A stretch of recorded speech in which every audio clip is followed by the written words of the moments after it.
Hi, and welcome to another episode of Hot Takes with me, the Silver Fox. Slimy oleaginous toad Michael Matheson insists he will not quit. He refuses to quit as an MSP because he needs the money, he didn't say. But he absolutely does. Where else is he going to get money like that? Where else is he going to draw a salary as high as he's getting? Certainly he's now unemployable by anyone who's got any form of ethics. And so he does desperately need to cling on to his job as long as possible. And in his case, at least until the 1st of April, because he needs that pension uplift. But it will be very hard to oust him. But he will go. The next election, he's gone. But he's going to hang on until middle of 2026. But we have a video here. I'm just going to show you this video. And he's walking down this corridor in Holyrood. He's being questioned, and you can see he's very, very awkward about it. He answers a couple of questions, and he just shuffles off, flees, runs from the press, like the little coward he is, and away he goes. And they keep asking the same questions, and he's refusing to answer. It's a man, when you see his body language, who's just pushing out shame. He's absolutely ashamed, but he is at least turned up at Holyrood. Makes a change, doesn't it? Because it's the first time since he quit as a minister, all those many, many moons ago. Let's have a look at this video, and then we'll just see exactly what is wrong with this piece of work. Here goes.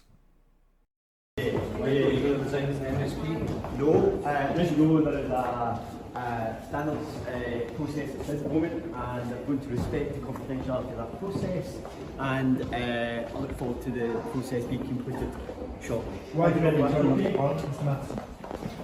Are you still sick, Mrs. Matheson? Were you lying last week, Mr. Matheson? Why did you mislead Parliament, Mr. Matheson?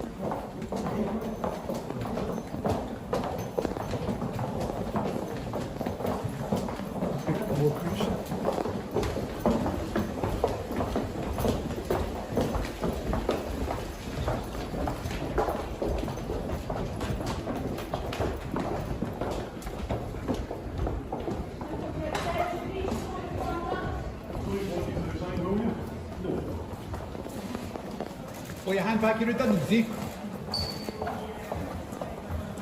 Right, can we all stop at the stairs, please? Don't go down the stairs, please. So there you go. He walks in, and he's like, oh, happy, cheerful, hey-ho. First question, you going to resign?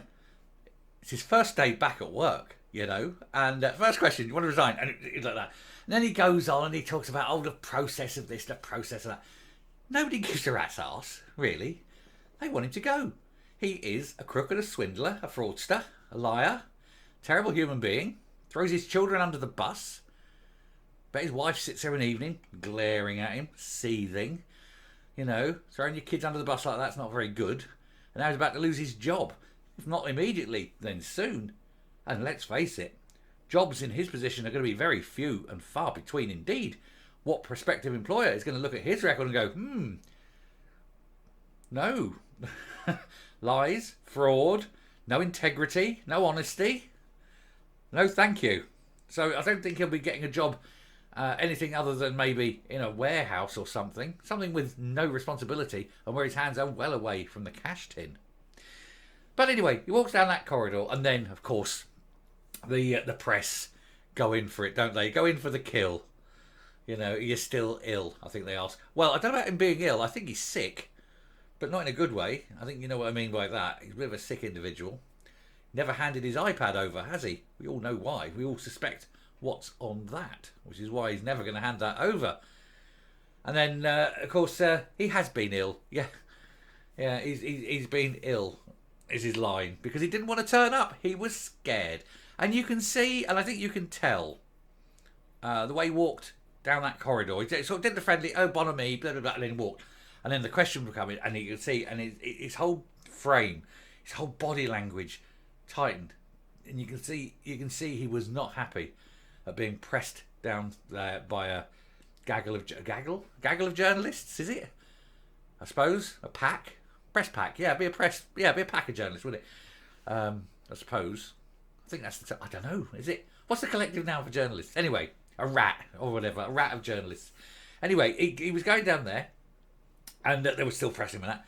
Then he gets through, and then the first thing he gets the other journalists at the other end of the corridor, and they want to know if he's going to resign. Now, this is why he has to. He's never getting away from this. He took time off to try and let the story die. First day back, bang, they're on him. They're not going to let this run. They're not going to let this run away. This is going to be there day in, day out. Now, when you are supposed to be representing people and you get this, and it's going to happen all the time, you're going to resign yet? You think you're resigning yet? You know, where's he going to go? He can't be doing his job effectively if that's the only thing people want to talk about. Nobody's going to give it up. Nobody believes him. He's a proven liar. And he talks about due process and this. And of course, he's not. He's hanging on. He's just hanging on for the money. He's desperate, isn't he? And then, of course, you get the whole thing around it. There's this whole circus around it. Because you get Hamza Yousaf constantly insisting that the man is a decent human being who made a mistake. But I've always said the prisons are filled with decent human beings who've made mistakes. He's no different from them. He got caught, but he's been forgiven by the SNP hierarchy, but not by the people. Not by the people he tried to steal from. And he calls him a man of integrity, Hamza Yousaf said. Oh, he's a man of integrity. No, he's not. He's plainly not. He's a liar and a fraudster. That's not what a man of integrity does. So you can get off that. And just as an aside, it's not one of those things, but there's a thing in Parliament, they call it pairing. So what you do is you find a pair. So when there's a vote, and there's some reason, genuine reason that you can't make it to the vote, rather than sort of warping the results, you have a pair. So if, let's say, I'll just pick two at random. Let's say, for example, Shona Robinson said, I've had a bit of an illness at home, one of my children or whatever, ill, something like that. I can't make it to this vote. Her pair would be, say, someone on a Tory, say, for example, who would vote opposite her on this particular bill. He won't go and vote, just to make sure that the result is what it would be under normal circumstances. It's called pairing. And then later on, the Tory will say, I've been caught out, traffic problems, I'm not going to make it for the vote. Then Shona wouldn't vote.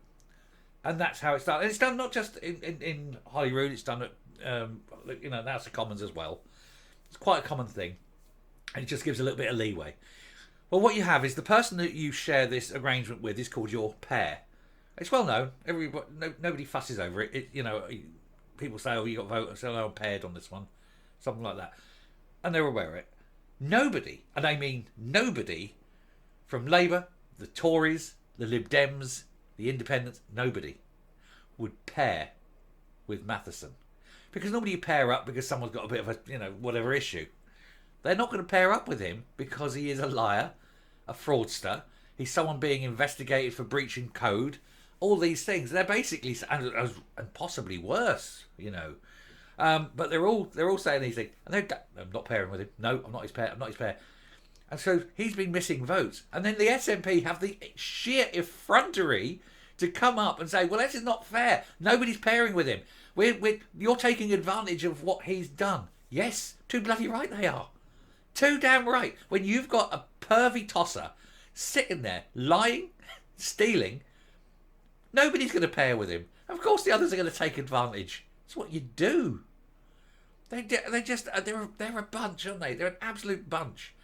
And it doesn't care. And of course, he's not been in since he resigned. He's missed a load of debates. He's missed a load of votes. He's not even voting. And it's like, why are you even bothering to turn up now? And so, he walks around and you can just see he's shamed. He's an absolute shame. And he lies and he cheats and, he's just... He needs to lose the whip. If he's not going to resign, at least Hamza Yousaf, grow a pair and remove the whip from him. That ain't going to happen either. Hamza's as bad as him.